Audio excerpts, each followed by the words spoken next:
Hello നമസ്കാരം എല്ലാവർക്കും ഒരിക്കൽ കൂടി രഞ്ജി വ്ളോഗ്സിലേക്ക് സ്വാഗതം. ഇന്ന് റെഡ്മി നോട്ട് 11 പ്രോ ഫോണിൻ്റെ അൺബോക്സിംഗ് ആണ് ഈ വീഡിയോയിൽ ഉൾപ്പെടുത്തിയിരിക്കുന്നത്. 256GB and 8GB RAM. Eiffel tower ബ്രസൽസിലെ പ്രസിദ്ധമായ അറ്റോമിയത്തിന് മുമ്പിലാണ് നമ്മൾ ഇപ്പോൾ നിൽക്കുന്നത്.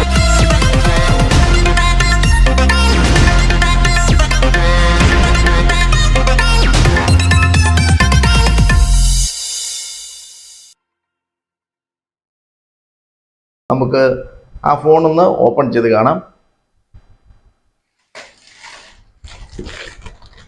ആമസോണിൽ കൂടിയാണ് ഞാൻ ഇതിന് ഓർഡർ ചെയ്തിട്ട്. ഇന്ന് ആമസോണിൽ നിന്ന് പെട്ടെന്ന് തന്നെ സാധനം എത്തി. വലിയ സമയമൊന്നും എടുത്തില്ല. എങ്ങനെയുണ്ടെന്ന് നോക്കാം. ഇത് പാക്കേജൊക്കെ എങ്ങനെയാണ്, പുതിയ ഫോൺ വിലയും കാര്യങ്ങളൊക്കെ ഞാൻ പറയുന്നുണ്ട് വീഡിയോയിൽ.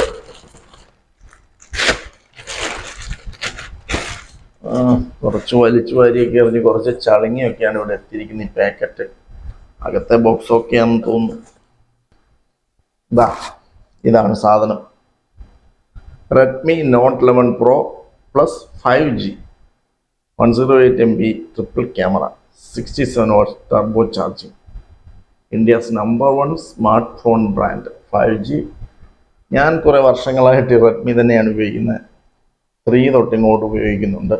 ഇപ്പോൾ ഉപയോഗിച്ചുകൊണ്ടിരിക്കുന്നത് 7 Pro ആണ്. ഇപ്പോൾ 11 Pro ഇറങ്ങിയപ്പോൾ അത് ഓർഡർ ചെയ്തു.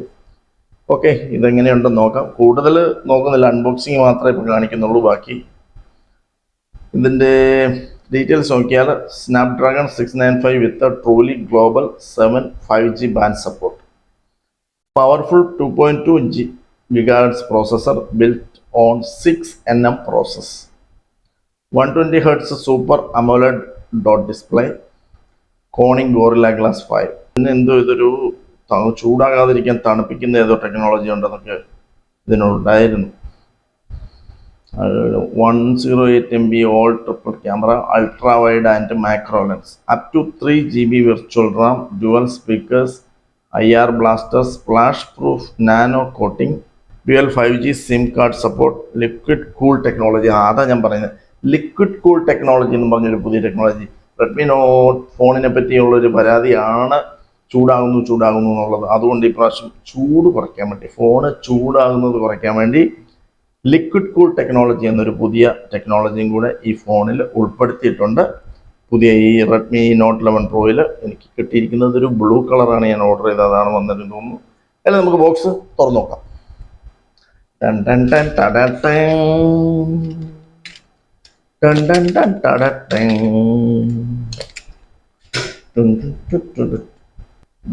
ഇതിങ്ങനെ ഓപ്പൺ ചെയ്തു. ഇതിൽ പവേർഡ് ബൈ റെഡ്മി. ഓക്കെ, എന്താണ് ഫസ്റ്റിലെ ഇത് വെറും പാക്കേജും ആ ബുക്ക്ലെറ്റൊക്കെയാണെന്ന് തോന്നുന്നു. പതിവ് പോലെ തന്നെ ഒരു കേസുണ്ട്. എല്ലാ പ്രാവശ്യവും ഇതുപോലൊരു ട്രാൻസ്പെറൻറ്റ് കേസ് മാത്രമേ നമുക്ക് കിട്ടുന്നുള്ളൂ. നമ്മൾ വേറെ വാങ്ങിച്ചിടുന്നുണ്ട്. ഓക്കെ, എന്തായാലും വെറുതെ കിട്ടിയതല്ല, കാശ് വാങ്ങിച്ചാണ് ഇവർ. നമുക്ക് വെറുതെ കിട്ടിയെന്ന് തോന്നുന്നു. പിന്നീട് സിം കുത്തിയെടുക്കാനുള്ള പിന്ന് താണ്ട് ഇവിടെ വെച്ചിട്ടുണ്ട്. നമ്മുടെ സാധനം ഇതാണ്, നമ്മുടെ ഫോൺ. ഇതൊരു സുഖമില്ലേ കളർ? ഈ ബ്ലൂ കളർ ഒരു സുഖമില്ലല്ലേ? ഞാൻ ഉദ്ദേശിച്ചത് സാധാരണ ഞാൻ ഉപയോഗിച്ചുകൊണ്ടിരിക്കുന്ന റെഡ്മി നോട്ട് 7 പ്രോയുടെ കളർ ഉദ്ദേശിച്ചൊക്കെയാണ് ഓർഡർ ചെയ്തത്. അത് 7 പ്രോയുടെ കളർ ഇതായിരുന്നു. രണ്ടും തമ്മിൽ ആനയാടും തമ്മിലുള്ള വ്യത്യാസമുണ്ട്. ഇതിൻ്റെ വലിപ്പ വ്യത്യാസം ഉണ്ടെന്ന് തോന്നുന്നു കേട്ടോ. ഓക്കെ, ഒരു 7 പ്രോയെക്കാട്ടിലും ഒരു ഇത്തിരി വലിപ്പ വ്യത്യാസമുണ്ട്. 7 പ്രോയ്ക്ക് ഞാൻ ആ കവർ ഇട്ടിട്ടുണ്ട്. എന്നിട്ടും അതിനെക്കാട്ടിലും ഒരു 4-5 mm നീളമുണ്ട്. ഓക്കെ, ഇത് എഡ്ജൊക്കെ ആ ഒരു ഐഫോൺ ടൈപ്പിൽ മാറി ആക്കിയിട്ടുണ്ട്. സ്പീക്കേഴ്സിൻ്റെ ഇവിടെയാണ്. താഴെ സി ടൈപ്പ്. ഇപ്രാവശ്യം സിം ഇതിൻ്റെ ചുവട്ടിലാണ് വന്നിരിക്കുന്നത് കേട്ടോ. സിം കാർഡിൻ്റെ സ്ലോട്ട് ബോട്ടമാണ്. താഴ്ഭാഗത്താണ്. അതിനോട് ചേർന്ന് നമ്മുടെ പവർ കേബിൾ കുത്താനുള്ളത്. പിന്നെ ഇവിടെ സ്പീക്കറിൻ്റെത്, മുകളിലെ സ്പീക്കറിൻ്റെ ഡ്യുവൽ സ്പീക്കറാണല്ലോ, മുകളിലും താഴെയുണ്ട്. ഇവിടെ ഹെഡ്ഫോൺ കുത്താനുള്ളത്. ഓക്കെ, പിന്നെ ബാക്കിയുള്ള സെൻസേഴ്സ് ആണല്ലോ. ക്യാമറ, ഫോൺ കണ്ടു, ഇനി ഇതിനകത്തുള്ള ബാക്കി സാധനം നോക്കിയില്ലല്ലോ, അത് നോക്കണമല്ലോ. ഇത് വലിയ ഭീമാകാരമായ ഒരു ചാർജറാണ് കിട്ടിയിരിക്കുന്നത്. റെഡ്മി നോട്ട് 7ൻ്റെ ചാർജർ ഇത്ര ചെറുത്. ഇതും തമ്മിലുള്ള വ്യത്യാസം കണ്ടോ? വലിപ്പം ഇത് മാത്രമല്ല, കനം നോക്കി, ഇത്രയും വ്യത്യാസമുണ്ട്. കേബിളും കുറച്ച് അപ്പോൾ ഇത്ര സാധനങ്ങൾ ഇതിനകത്തുള്ളൂ. തുറന്നിട്ട് നോക്കിയാൽ എങ്ങനെ ഇരിക്കും? വലിയ ഗുണമൊന്നും ഇല്ലാത്ത ഒരു ട്രാൻസ്പെറൻറ്റ് കവറാണ്. കുറച്ച് കഴിയുമ്പോൾ ഇതിനൊരു മഞ്ഞ കളറാവും, ഇല്ലേ? എല്ലാവരും ശ്രദ്ധിച്ചിട്ടില്ലേ? ഓക്കെ, ഇതാണിപ്പോൾ കവർ ഇട്ട് കഴിഞ്ഞപ്പോൾ ഉള്ള ഫോണിൻ്റെ ഒരു ലുക്ക്.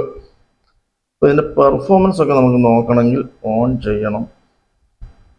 ഓൺ ചെയ്താൽ സിഗ്നൽ വരുമല്ലോ. വേണ്ട, ഇതാ സ്വിച്ച് ഓൺ ചെയ്തിട്ടുണ്ട്. Copy apps and data. You can choose to transfer your apps, photos, contacts, Google accounts and more. Okay, copy ചെയ്യാം എന്ന് വെച്ചാൽ പഴയ നമ്മുടെ അക്കൗണ്ടിലുള്ളത് കാരണം. A backup from an Android phone. Okay, backup from the Android phone. Okay, കൊടുക്കാം. എന്തൊക്കെയാണ് സംഭവിക്കുന്നത് നോക്കട്ടെ. ആപ്പൊക്കെ അതിൽ നേരെ വരികയാണെങ്കിൽ എളുപ്പമായിരുന്നു. എന്തൊക്കെയോ നടക്കുന്നുണ്ട്. Open the Google app on your old device. Okay, old ഡിവൈസിൽ പഴയ ഫോണിലെ ഗൂഗിൾ ആപ്പ് ഓപ്പൺ ചെയ്യാൻ പറയുന്നു. ചെയ്തു, പറയൂ. അടുത്തത് നെക്സ്റ്റ് കൊടുത്തു. Say okay Google setup my device or type setup my device in the search box. Okay, getting started എന്നും പറഞ്ഞാണ്ട് പഴയ ഫോണിനകത്ത് വന്നു കഴിഞ്ഞു. ഓക്കെ, ബ്ലൂടൂത്ത് ഓൺ ചെയ്യണം. ഓക്കെ, ചെയ്തേക്കാം. Verify your phone. ഒരു നമ്പർ വന്നിട്ടുണ്ട്. ഇതിലൊരു നമ്പർ വന്നു. ആ നമ്പർ ഈ ഫോണിലും വരുമായിരിക്കും, നോക്കാം. Verify the shapes on your new device if they match. Okay, shape ഒക്കെയാണ് വന്നിരിക്കുന്നത്. അപ്പോൾ ഷേപ്പും നമ്പരും രണ്ടും മാച്ച് ആവുന്നുണ്ടെങ്കിൽ ഓക്കെ കൊടുക്കാൻ പറഞ്ഞു. Okay, next. അടിപൊളി, പെട്ടെന്ന് പരിപാടി നടക്കുന്നുണ്ട് കേട്ടോ. അപ്പോൾ ഇതിനകത്ത് കോപ്പി എന്ന് പറഞ്ഞാൽ നമ്മൾ പഴയ ഫോണിനകത്ത് കൊടുക്കുന്നു. കോപ്പി. ഓക്കെ, ഫിംഗർ പ്രിൻ്റ് ഒക്കെ ചോദിക്കുന്നുണ്ട്, അത് കൊടുത്തു. Continue on over old device എന്നും പറഞ്ഞ് പുതിയതിൽ കാണിക്കുന്നുണ്ട്. Okay, getting your account information almost finished എന്ന് പഴയതിൽ കാണിച്ചു. പഴയ ഫോണിലെ സ്ക്രീൻ ലോക്ക് ഈ പുതിയ ഫോണിൽ കൊടുക്കണം. What to restore apps, 52 apps. Okay, contacts. Okay, SMS messages, device settings എല്ലാം ചോദിക്കുന്നുണ്ട്. Call history, Google calendar, okay, എല്ലാം അപ്ഡേറ്റ് ചെയ്യാൻ വേണ്ടി ഞാൻ കൊടുക്കുകയാണ്. റീസ്റ്റോർ എന്ന് പറഞ്ഞ ഇതിൽ കൊടുത്തു. You can continue Google services. അപ്പോൾ ഓൾമോസ്റ്റ് ഈ ഫോണിലെ വിവരങ്ങളൊക്കെ ഓൾമോസ്റ്റ് വന്നിട്ടുണ്ട്. അപ്പോൾ ഇതാണ് ഈ ഫോണിൻ്റെ വിവരങ്ങൾ. നിങ്ങളെല്ലാം കണ്ടല്ലോ. ഫോണിൻ്റെ വില ഞാൻ പറഞ്ഞില്ലല്ലേ, കറക്റ്റ് വില. ഇതിലിട്ടിരിക്കുന്ന വില 28,000, 28,999 രൂപയാണ് ഇതിലിട്ടിരിക്കുന്ന വില. അപ്പോൾ നമ്മൾ വാങ്ങിച്ചപ്പോൾ ഇതിൻ്റെ വില അതിൽ നിന്ന് 4,000 രൂപ കുറവുണ്ട്. 24,999. അതായത് 25,000 രൂപയ്ക്ക് 1 രൂപയുടെ മാത്രം കുറവ്. 25,000 രൂപ ആണ്. ന്യായമായി 25,000 രൂപയ്ക്ക് നമുക്ക് നല്ലൊരു ഫോണാണ് ഇത് കിട്ടിയിരിക്കുന്നത് കണ്ടിട്ട്. അതായത് 256 GB ഉണ്ട് സ്റ്റോറേജ്, 8 GB റാം, പിന്നെ കുറേ പുതിയ ഫീച്ചേഴ്സ്. നോക്കാം, ഉപയോഗിച്ച് തുടങ്ങുന്നതേ ഉള്ളൂ. ഇതിൻ്റെ കൂടുതൽ വിശേഷങ്ങളൊക്കെ പിന്നീട് പറയാം. അപ്പോൾ ഇത്ര നേരം ഈ വീഡിയോ വാച്ച് ചെയ്ത നിങ്ങൾക്ക് എല്ലാവർക്കും നന്ദി. ഈ ചാനൽ നിങ്ങൾ സബ്സ്ക്രൈബ് ചെയ്തിട്ടില്ലെങ്കിൽ ഒന്ന് സബ്സ്ക്രൈബ് ചെയ്താൽ വളരെ ഉപകാരം. ആ ബെല്ലൈക്കണും കൂടെ ഒന്ന് അമർത്തിയാൽ അടുത്ത വീഡിയോ ഇടുമ്പോൾ നിങ്ങൾക്ക് നോട്ടിഫിക്കേഷൻ ലഭിക്കും. നിങ്ങളുടെ സപ്പോർട്ടാണല്ലോ നമ്മളെ മുന്നോട്ട് നടത്തുന്നത്. ഓക്കെ, എല്ലാവർക്കും ഒരിക്കൽ കൂടി നന്ദി.